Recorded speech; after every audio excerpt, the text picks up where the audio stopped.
Howdy folks, this is Scotty here.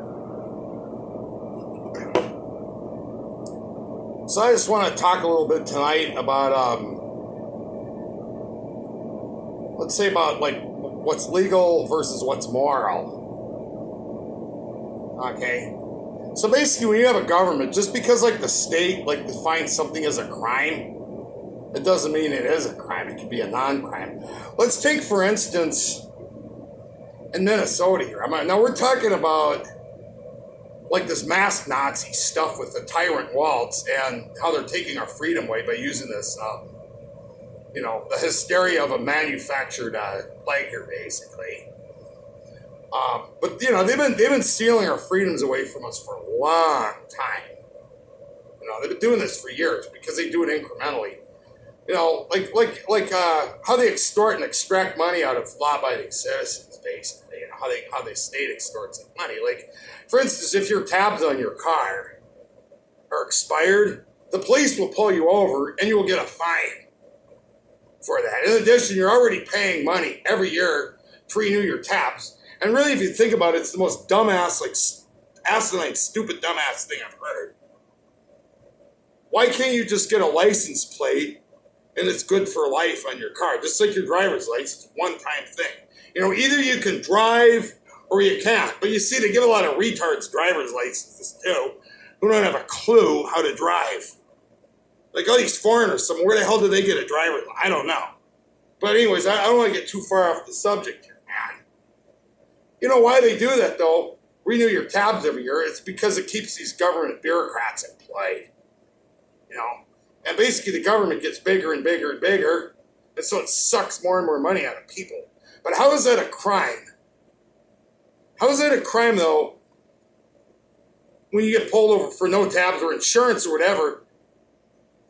If there's no victim, there's no crime, In order for a crime to be, there's got to be A, a perpetrator, B, a victim. A crime is like when you steal somebody from somebody, when you assault somebody, when you harm somebody, when you do something bad to someone else. That's what a crime is. Like not having tabs or insurance, that's not a crime. That's because that's a sign of a corrupt government, man. But now we turn around, abortion, that's totally legal, or is it? We had a corrupt Supreme Court in 1973 in Roe versus Wade that basically nullified all states' rights with their act of tyranny there. And now there's been I don't know how many, 6, 7 million 70, 80 million, man. Or 100 million, however, unborn babies that have been murdered in the womb. I don't care if it's so-called legal, it's still a crime, man. And what is the state run by? It's run by corrupt people. So you can be a position of power, but you can be a criminal, man. Let's take Nazi Germany, for example. That's the ultimate, criminal regime there, man. Okay? The stuff that they did, man, the atrocities they committed on people. Totally criminal. But they turned around and made a non-crime into a crime. Basically, it was a crime to be a Jew. Well, hey, we're going to haul this guy away to his family at a concentration camp because he's a Jew. What a bunch of bullshit if I ever heard that, man. Let's just murder a guy and his whole family because you're blaming him for, some freaking problem that they didn't cause in the first place. But then what happened to the Nazis when they got defeated in the war? There was the Nuremberg trials, right? And the Nuremberg defense, classic defense. Well, okay, you were a camp commandant. You were responsible for the deaths of all these Jews, or like Hitler's henchmen, I don't know, like Goebbels and some of his other Goebbels and I don't know some of his other. Rosenberg, some of these guys that they ended up hanging all, right? But it was I was legal. It was within the law. I was just obeying orders. They didn't buy it. No excuse, man. And they hung. And rightfully so. They got what they had coming to them, man. It doesn't matter. If you're a person in power, man, and you're upholding whether you're a judge or a politician or whatever, or if you're a cop, if you're enforcing something like this, that's a crime against humanity, man. You have a moral obligation to refuse us to enforce like immoral laws like that. Okay? And if you support abortion, man, you're a murderer. If you're funding Planned Parenthood with taxpayers, you're a murderer. So I'm wondering when we're going to have modern day Nuremberg trials in our country, man. Adolf Hitler killed 6 million Jews, man, okay? And I don't know, 10 million other people, right? So he was a huge murderer. We've murdered 70, 80 million unborn children in this country. So when are the murderers for that going to be brought to justice? Or do they have to wait for God's judgment? They're going to get it either way. But if we had real justice in this country, these people would be put on trial for their crimes. And pretty much anybody in the Democrat Party. That's murder, and the penalty for murder is death, man. All right, you supported abortion. You took taxpayer money. You forced people to pay for the murder of unborn children against their will. You're not only a thief, but you're a murderer. How is your defense? When it was legal, it was in the law. Doesn't matter. Guilty. Take them out and hang them. That's what they deserve, man. If you want to take this country back, that's what we need to start doing, man. We need to get rid of these criminals. You got to remember, this government is full of criminals, man. They have no right governing us. They've lost their right to govern us.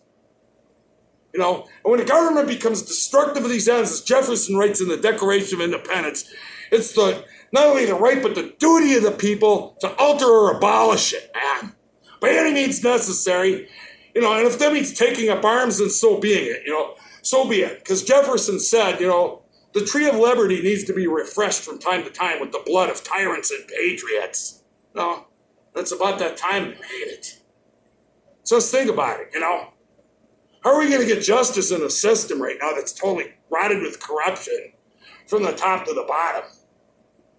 You know, how are you going to use it? The system screws you, so they cover up for each other's crimes. It's criminals covering up for criminals, man. Criminal judges, criminal politicians, criminal governors, you know, criminal news media people. They're all in on this together because they're all of Lucifer. The devil is their father, man. And the father of lies and a murderer from the beginning, man. Ultimately, though, God is the judge, man. You know, but we should be more active and not the church standing around and go, you praise the Lord. That's not doing nothing, man. You know, it's time for like action. You know, what is it going to take to get through to all you knuckleheads out there, man? We need to take our country back. You know, we're all going to be slaves to this communist, godless New World Order. I'm not going along with it. They could kill me, man. I'm not taking no 666 mark on no right hand, no forehead, nothing, you know. They can go to hell. Well, that's where they're going to go if they take that. You know what I'm saying? I'm not having none of them. I'm playing this game, man. Nobody should. We should rip our masks off and tell them to go where to stick it, man. Everybody in the state. You know, everybody. Because you're obeying on left legs, that makes you a coward, man. You know, you should like resist tyranny, man. And don't do something that's against your beliefs. Never, ever let anybody force you to do something against that which you know to be wrong, man. And I'm tired of being forced to do things that I don't believe in, man. I'm sick of it. I've had it. All right? So like Waltz, Homo Como, all you CNN liars, all you other people out there, you know, we're coming for you, man. And if we don't get you, God does in the end. He's a God of love, you know, but you need to repent and be saved, man. I know, if you wrong me, or you mess up, we're all human, we make mistakes, you know. I forgive you, man. But you continue to do the same thing, and you continue to step on people, and you think it's funny. It's hard not to hate. I mean, pray for me, man. We're supposed to love our enemies. That's the hardest command in the Bible for somebody to do, like me, man. You know. God's a God of love, but he's a God of judgment, too. We got to remember that. Good night, folks.